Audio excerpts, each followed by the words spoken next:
How do I do it all? The Brezza gives me the power.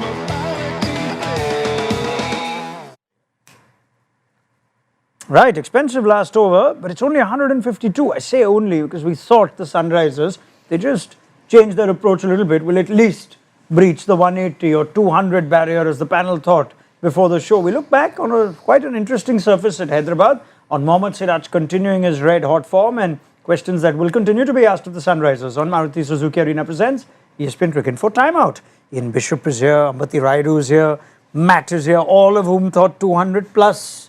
Didn't you? Rayudu even said 250, didn't you, Ambati? I think both the innings combined. Are you saying that SRH will win this by 50 then? Very good. Very Okay, explain that innings, Ambati. Why was it hard for the batters? It was pitch was quite dry and slow, and there was no bounce. Generally, which you associate with Hyderabad pitches, there is bounce. There's good bounce where you can play those shots. And today you didn't see that. Every ball was actually skidding through and keeping low. It was not easy to get elevation in your shots. And I felt even their shot selections were not great. And sometimes as cricketers, at least our generation, when we grew up, when we are trying to practice a lofted shot, we would see if it was going in the gap, over covers or over mid wicket or straight. But these days, I don't think they pay much attention to where the fielder is when they are hitting it in the air. They just are so confident that they can clear the grounds. That's why you see some of the shots looking a little bad when you view that, but that's the way these guys practice these days. Very interesting. All right, Bish, give me your sort of initial comments on what you see standing out from that innings. They lost wickets again in the power play. We saw the best of Siraj.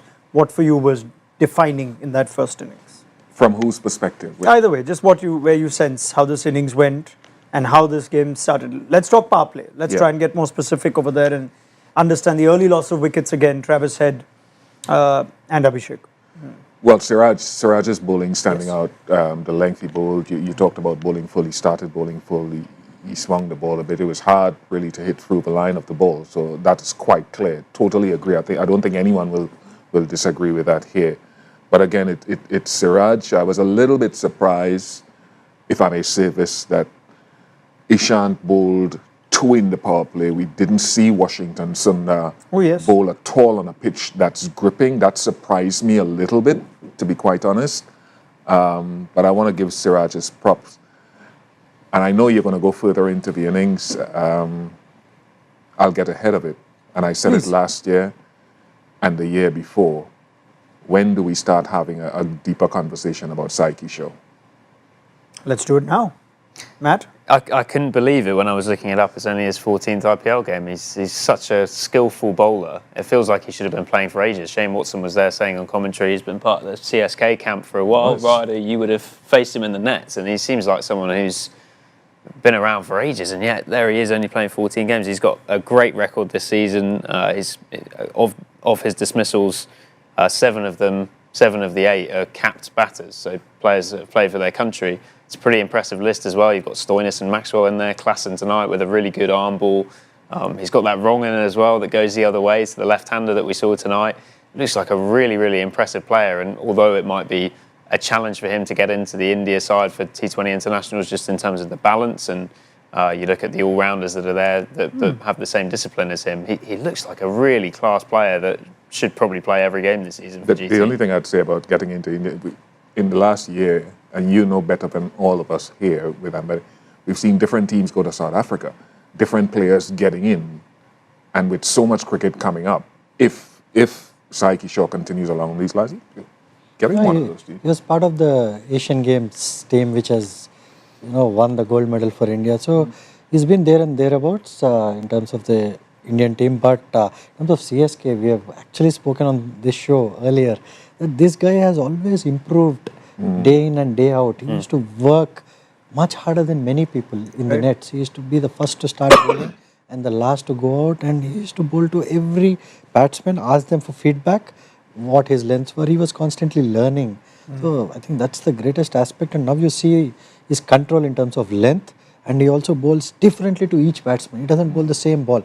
A lot of bowlers that we see are so comfortable bowling one length or one line. He's not that kind of a bowler. He can adjust accordingly, And the way he celebrated Klaasen's wicket today, he rarely celebrates. Yeah. I know why he celebrated, because he's planned for that. He's bowled over the stumps to Klaasen so that he can take the ball away from his arc, and then he came round and he knew Klaasen would go for his pickup shot, so he bowled that quicker one.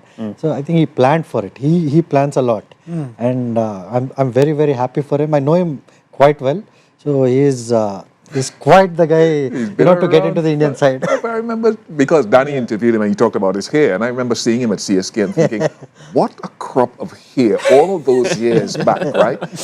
And when we interviewed him, second game they played, he bowled well in the first game.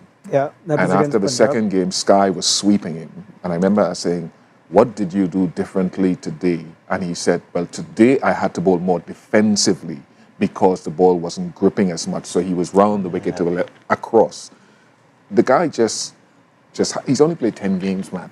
And this is the first year that he's going to be one of the leaders of his spin bowling attack, because it's always been Jadoo and those guys at CSK, Noor Ahmed and Rashid at GT. But now he has a chance to be a leader. I think going forward, he'll be great if he gets into the Indian side, because he's as good as anybody who is playing in the Indian team now. Yeah, I mean, we know that Jadeja is retired, and there is a place perhaps, if you look at Kuldeep and Chakravarti, these are two specialist spinners.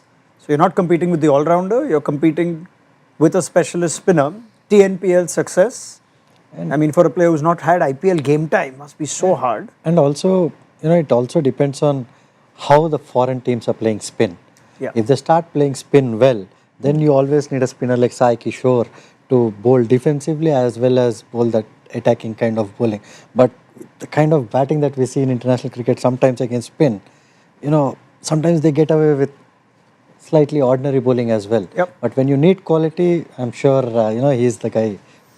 Couldn't speak higher for Sai Kishore, and he's out bowling Rashid Khan in this early stage of the Gujarat Titans season, with no disrespect to Rashid. But let's just pick through the other big conversations from this innings. Siraj, you see just a bowler who's continuing to cash in on the form that he's found in the early parts of the season. I'm purely elated because he's from Hyderabad. I've seen him grow up, and he's amazing. The way he has come back after being left out of the Indian side is quite amazing to see. And we have spoken earlier that his wrist position has changed, and now he was so happy looking at the ball reverse swing, which he's quite capable of doing, and he is very good at it. So you can see he's enjoying his cricket. And I think there are more good days to come for him. There was some reverse today, wasn't there? Perhaps the surface plays its part in allowing that ball to scruff up enough. From what you saw, it played a part in Siraj's success? Yeah, I would think so. Not necessarily that he needed it, but it helped him because he's bowling well up front. He's bowling well across faces, not too many in the middle. But it speaks as well to what we're saying. And just to revisit this conversation, we came into the IPL they came in talking about 300.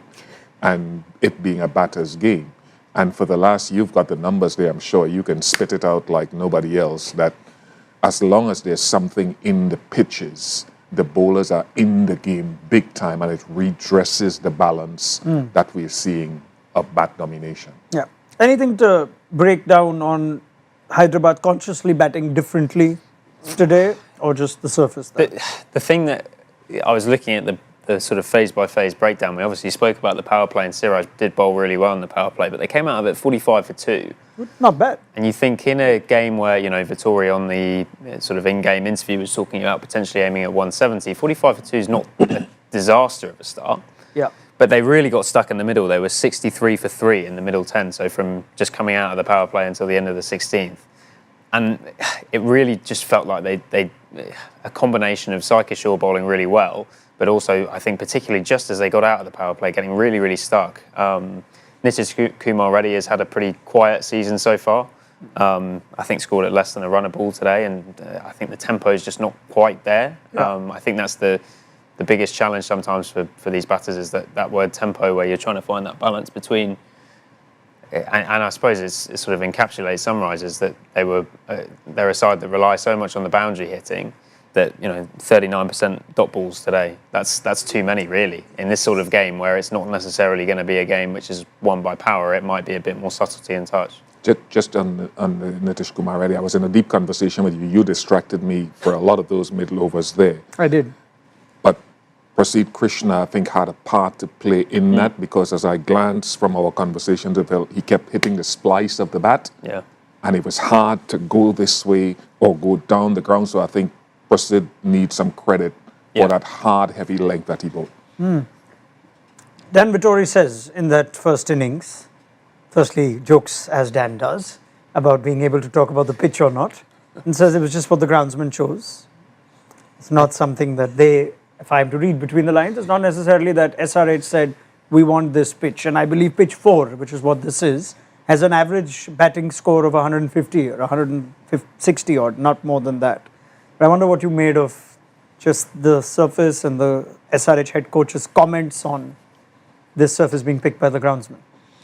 I think the next year's captain's meet will be really interesting because the home team has to be given at least some say in terms of the kind of pitches that they would want. Because they pick their teams based on their venues and the surfaces that they are, possibly going to get. But this pitch doesn't suit the SRH squad at all. Because they want the ball to come onto the bat, and also their fast bowlers will not be able to do much in terms of the kind of surface that there is. And the curator also loves giving batting pitches there. Good roads, proper. But today, He's very proud of his pitches. When you go there to Hyderabad and you meet him, he comes to you, how are you doing it? You like, kind of thing. And I love him because most of the time he knows what he's about and he loves his craft. So I find all this, he doesn't believe me. No, of course I do. I see your lips moving up and down. I can tell when you're not paying any attention to anything that I'm saying and you disagree and you don't. But I like that guy. and He's a top man. And also in the visuals, you see the whole square looks dry now. I don't think they're going to get any good surfaces anymore with the heat now. There's no grass anymore on the pitch. Fascinating. I wish I could believe you said What? I genuinely, the less I say in a show, the better the show. 100%. You need to remember 100%. that. All right. Do we have a game at 152? Do the Sunrisers in this surface where it looks like it's hard, are they in with a chance, and what do they need to do to make a game out of it? I think it's a perfect sort of game for GT. I think if you look at the top 3 they have and the template they have, with Gill, Sudarshan, Butler, that looks to me like a team that's going to be 100 for 1 a lot. And if you're 100 for 1 in a game chasing 153, you're going to be absolutely flying. So I think clearly new ball wickets is going to be crucial. Shami, Cummins, but I think Gujarat are really well placed. Yeah, I think so too. But early wickets are the key. And Sunrisers haven't got many this season. Yeah, and also GT doesn't have that kind of depth in their batting. So They did play the impact sub card and brought in Simarjeet. On a day we thought they might want to go with the 2 leggies, but maybe they thought that ball might skid on or keep low, and also reverse swing a bit. Simarjeet is quick, mind you. If he can get the ball to reverse, he might get you those important wickets through the middle. easy win for GT, Bish? No, I've never sat on this couch and said anything is going to be easy, although most of the time it turns out to be easy because I think there's something in the pitch. So if you're GT and you take this for granted, you could find yourself in trouble because the ball will do a bit for everyone and their batting doesn't have as much depth. I'll be really interested to see how Shubman Gill plays in this run chase. He's come out with a lot of attacking intent this year. This is the sort of interesting game to approach, I think, for a power play batter, where it's do you go hard and try and kill the game straight away, or do you maybe sit in there and recognise that wickets in hand is key and the asking rate is pretty manageable? I don't think these guys have played such a game in a while, which is 150 and 160. Yeah, it's a bit of a retro game. Yeah, bit of a retro game, but the pitch also is a bit of a retro pitch where it's offering something for the spinners as well as the fast bowlers. So it'll be quite interesting. It won't be an easy chase for sure. Correct. Okay, Glad let's... to have company on that. Yeah, oh, that's what you all are predicting. Let's see what it plays out as. It's like you predicted 250 and 220. Now, predictions again. Say less. Seriously, say less. My goodness. I can't hear you, Bish. Sorry, what's that? Say less. Go on, Bish. Kick us off with predictions. GT to win this? I'm going to go GT. Raidu? Anyway, all my predictions are wrong, so I'll go SRH. As long as you're consistent. No, it's an emotional prediction. I see. My home state, my home team. Very good. Matt Roller? GT in the 18th. Okay. Well, that's where I leave it. Thank you very much, Ian Bishop, Ambati Rayudu, and Matt Roller. No super over? SRH to defend it. Let me throw it there. Yeah, just for fun. Because my job is to make you guys look good.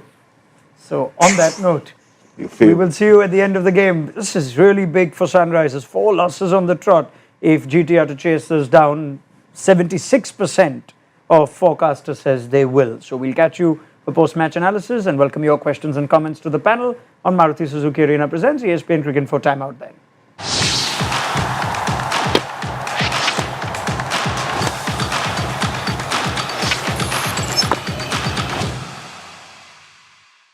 How do I do it all? The Brezza gives me the power.